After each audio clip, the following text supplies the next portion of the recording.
कविता अपने माता पिता की बहुत लाडली थी। 3 बड़े भाइयों की बहन थी। कोई भी चीज मांगने पर उसी वक्त सामने हाजिर हो जाती। पूरे घर में रौब था उसका।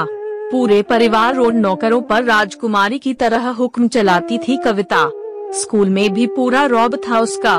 बड़े घर की लाडली जो थी वह। ऐसे ही उसने कॉलेज में दाखिला लिया। उसके ठाठ बाट, बड़ी गाड़ी में आना जाना, हर दिन नया फैशन देखकर हर कोई उससे दोस्ती करना चाहता था। थोड़ी ही दिनों में उसके बहुत से दोस्त बन गए। पूरे कॉलेज में उसकी अपनी ही एक पहचान थी। इन दिनों उसके घर एक रिश्ता आया। खानदानी लोग थे और पापा की पुरानी जान पहचान थी उनके साथ।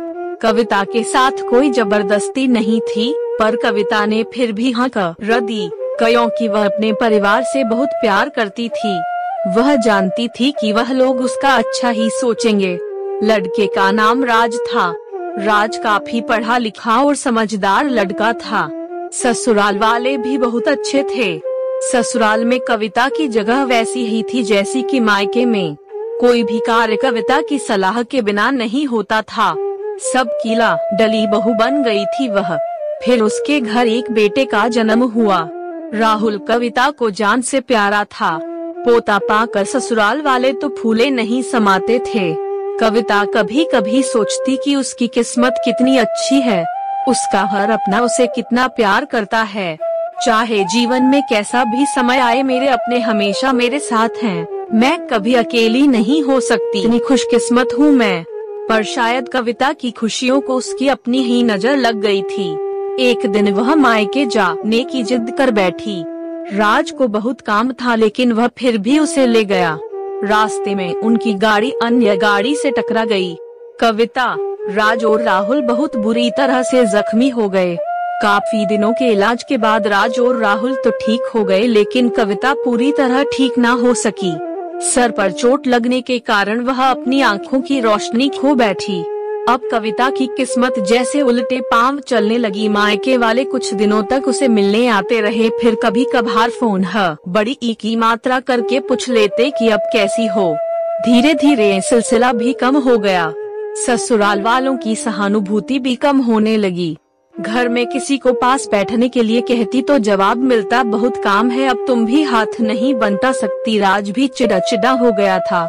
बस राहुल ही था उसके साथ, जिसके साथ हंसते खेलते उसका वक्त गुजरता। एक दिन कविता के हाथ से कुछ सामान गिर गया, जिसकी वजह से राहुल को हल्की सी चोट लग गई। कविता के सास ससुर ने राहुल को उससे अलग कर दिया कि कहीं उसके ना देखने की वजह से बच्चे का कोई नुकसान ना हो जाए। कविता अंदर से टूट चुकी थी।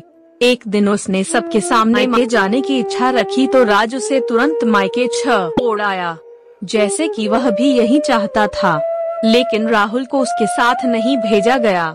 कविता कभी राहुल से दूर नहीं रही थी, पर अपनी कमी के कारण उसने ज्यादा बहस नहीं की। कविता को लगा कि वह 3-4 दिन वहाँ रहेगी तो थोड़ा हवा पानी बदल जाएगा, क्योंकि वह कितने दिनों से कहीं भी बाहर नहीं गई थी।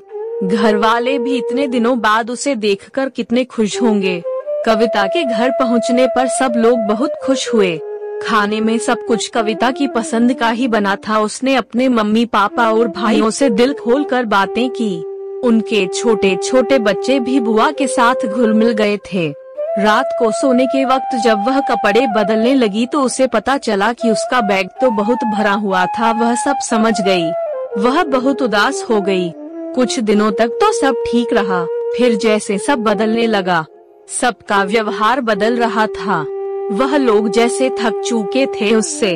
सब लोग घूमा फिरा कर पूछने लगे कि राज कब आ रहा है, उसे ले जाने वह बहाना बना देती, जबकि वह जानती थी कि उस घर में अब उसके लिए कोई जगह नहीं। कविता से चलते वक्त कुछ ना कुछ नुकसान हो जाता।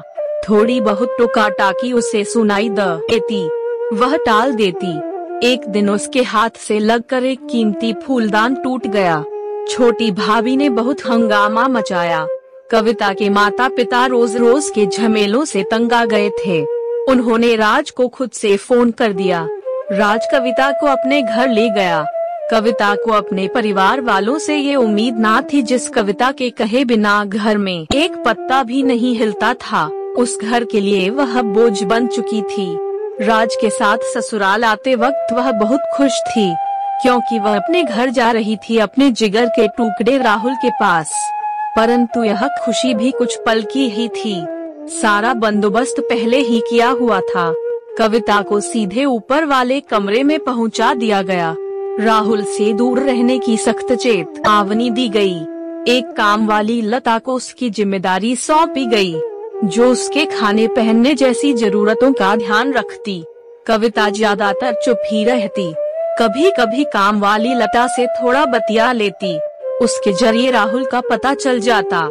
सबकी लाडली बेटी और बहू सबके लिए लाडली से बोझ बन चुकी थी।